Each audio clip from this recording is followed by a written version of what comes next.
ating inaantay! Ang pinakamatapang na babae sa Republika ng Pilipinas! Salubogin po natin ng masigabong palakpakan!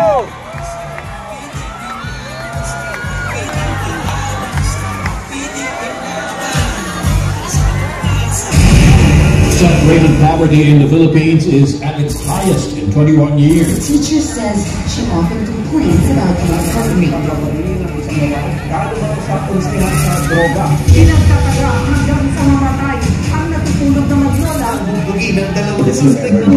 Ang bakit yung mga tao gumagamit ng drugs? Kaya meron din sila Mga batang naglalago nagkalat sa gitna ng daan. Mga taong pinagbabaril habang bili ng pagkain sa kanilupa. Sa social media ang video ito ng pamamaril sa mga Instead of going to school, they spend their days scavenging to earn Ang permanenteng trabaho ang suspect at gumagamit pa umano ng droga. good luck sa atin lahat. Sa halip na tutukan ang kumakalam na sikmura ng mga Pilipino. Krimen, droga at korupsyon, mas inuna ang sariling interes at kasakiman sa kapangyarihan. Itinapon palabas ng bansa ang nag-iisang Pangulo na siyang tunay na nagmahal sa bayan.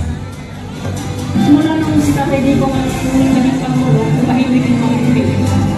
Nagkaroon ako ng isip yung anak ko.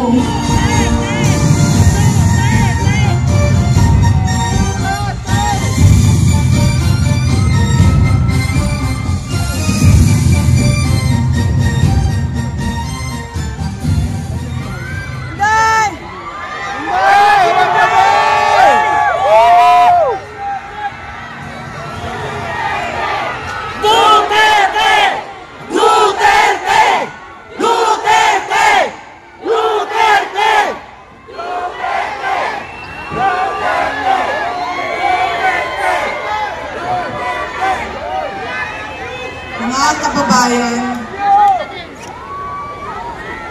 Assalamualaikum warahmatullahi wabarakatuh.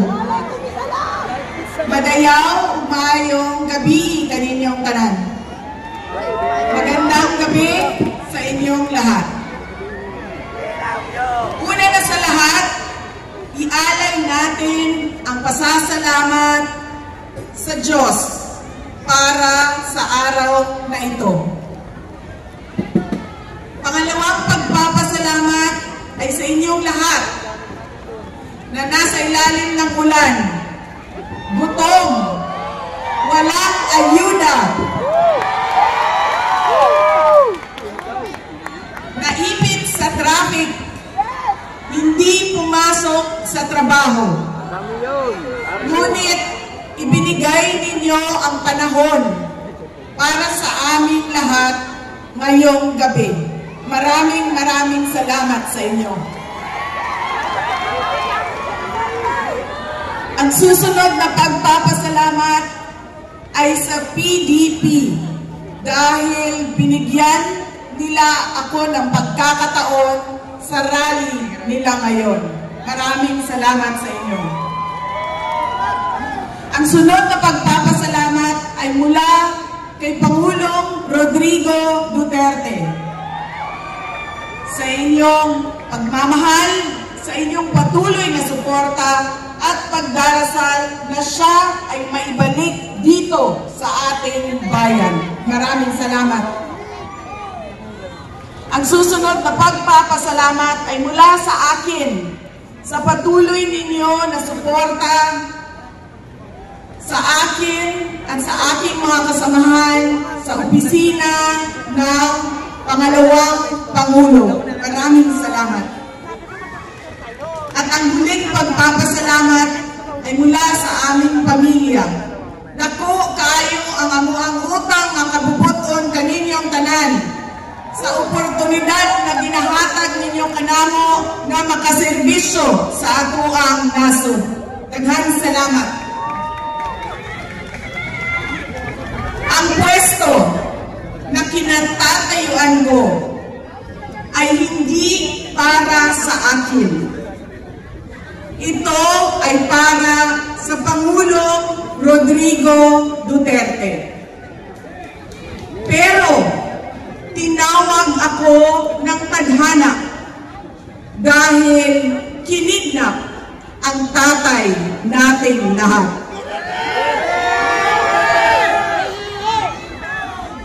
Sa pagkakataong ito, nakatayo ako sa entablado at humaharap sa inyo, hindi bilang kandidato.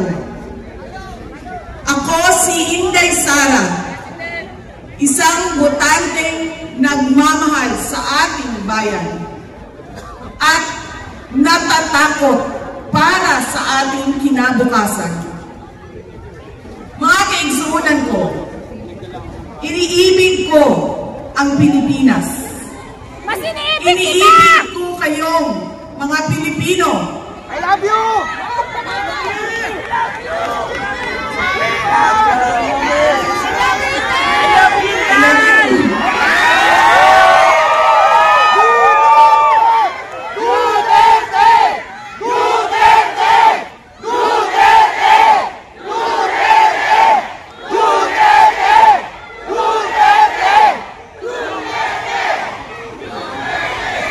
This election will decide the future of our country.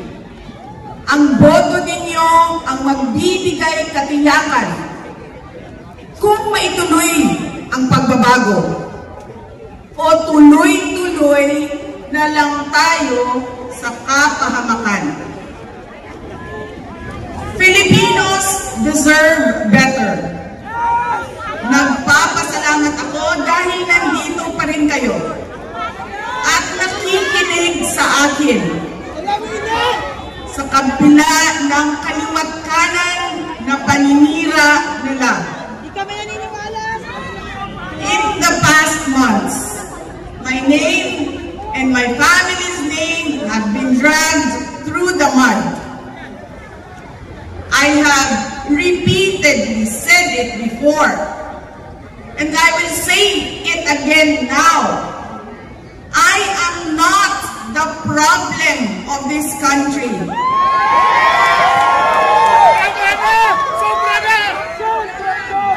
Hindi ako ang problema ng Pilipinas.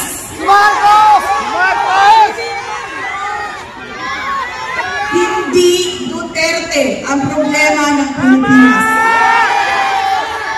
Marcos, resign! Sino nga ba ang tunay na makikinabang kung tuluyan ng burahin sa mundo ang pamilyang Duterte? Hindi ang mga Pilipino. Lalo nang hindi makikinabang ang mga biktima sa krimen, mga walang trabaho, mga naghihirap, o maging ang mga nagugutom. What we are witnessing is a systematic demolition job against political opponents that once dared to put the country first, even if it meant going against the most powerful interests in our homeland. Sa kasamaang palad, iniluklok natin ang isang leader na walang kakayahang maintindihan ang tunay na kalagayan ng mga Pilipino. At higit sa lahat, hindi kayang magdesisyon para sa kapakanan ng sambayanan. Pinagbabayaran ngayon ang pagpili ng maling leader. Nakikita natin ang lantaran at walang pakundangang paglabag sa ating saligang batas. Pinamumunuan din tayo ngayon ng isang taong patuloy pa rin tumatanggi, sumailalim sa isang pampublikong hair follicle drug test.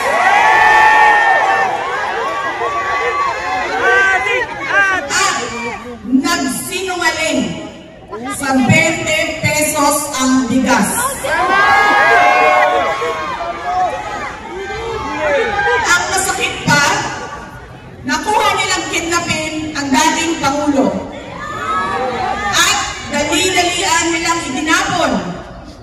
sa ibang bansa upang litisin ng mga dayuhan.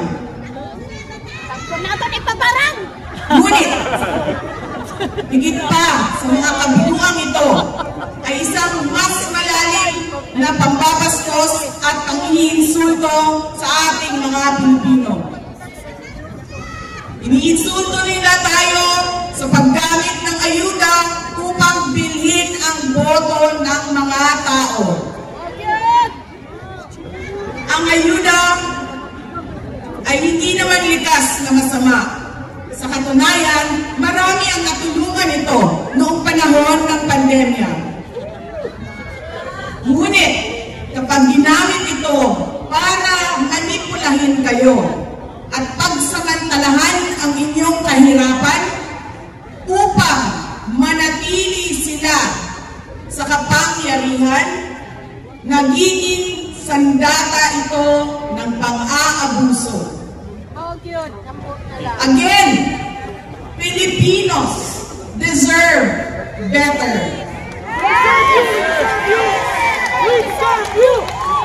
We must return to long-term, concrete programs, not short-term doleouts that are being abused by those in power.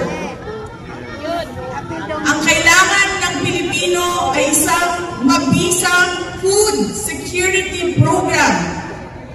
Isang programa na tutugon sa problemang pinakamalapit sa bituka, ang gutom.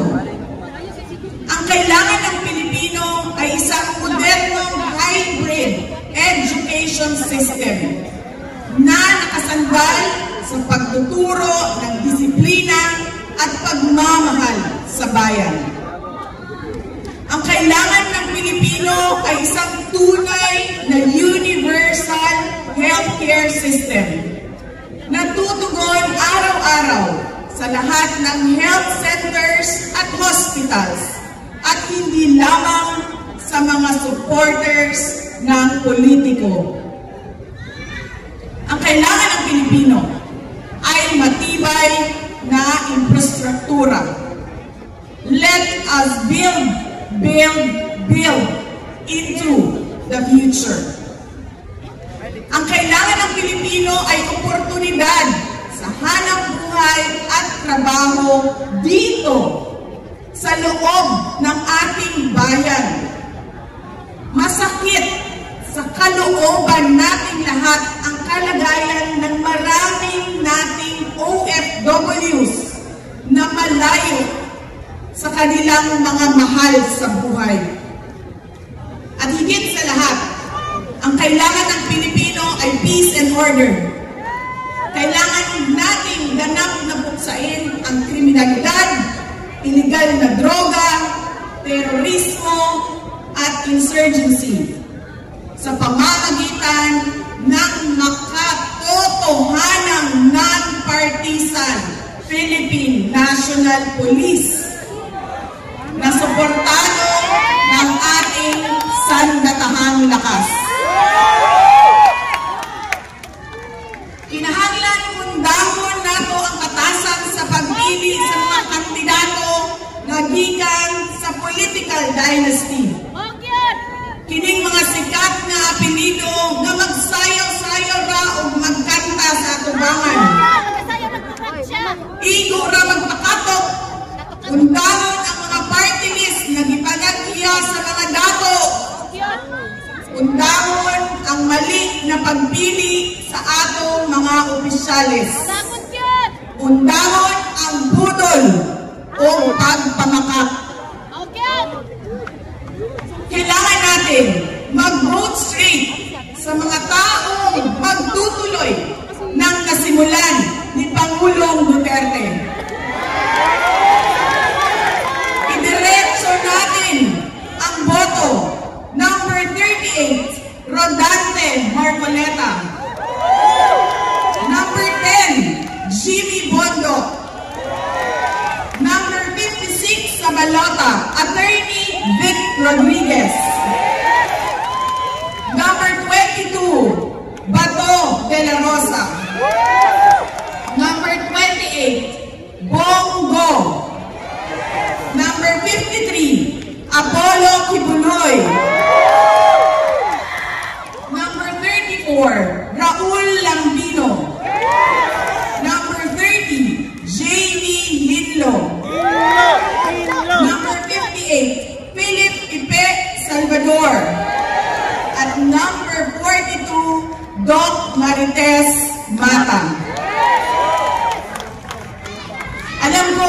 kayo matutuwa. Pero ibuboto ko si Amy Marcos. Siya ang naglakas loob na buksan ang investigasyon sa pagdukot ng pamahalaan ng isang Pilipino dito sa bayan para ihatid sa mga dayuhan.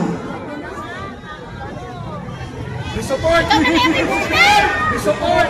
Ibuboto ko rin si Camille Villar dahil sa kanyang karanasan bilang mambabatas sa House of Representatives na makakatulong sa isang tunay na pagbabago sa Senado.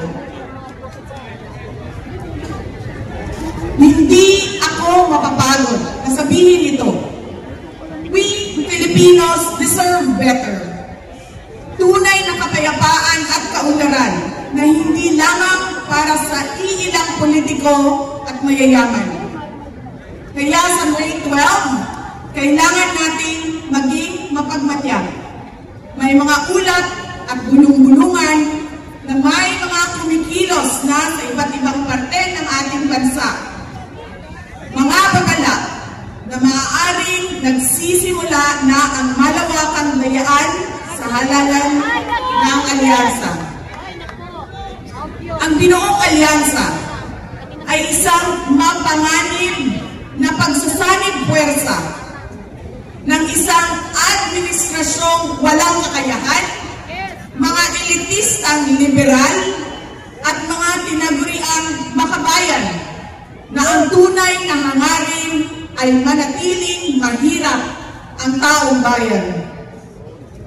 Isang alyansa na handang ibalik tayo sa kadiliman ng narco-politics, sa bangungot ng Typhoon Yolanda, kung saan ang mga Pilipino ay iniwan sa ulan, sa gutom, at sa kawalang malasakit.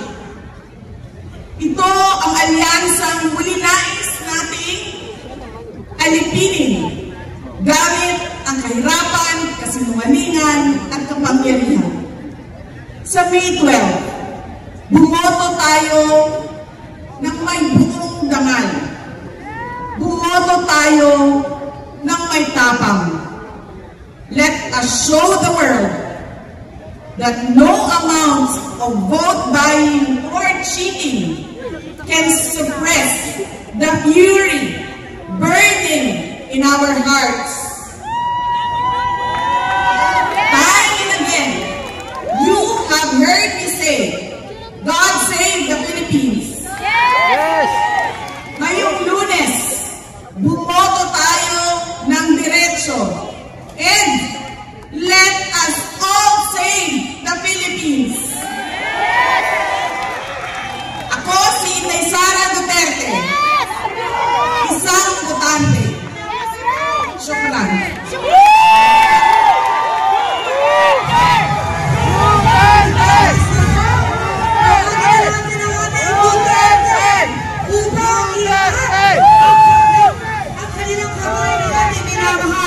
Vice-Presidente numero 10, Jimmy Bongo. Numero 22, Pato de la Rosa. Número 28, Senator Bongo. Número 30, Jay Hino. Número 34.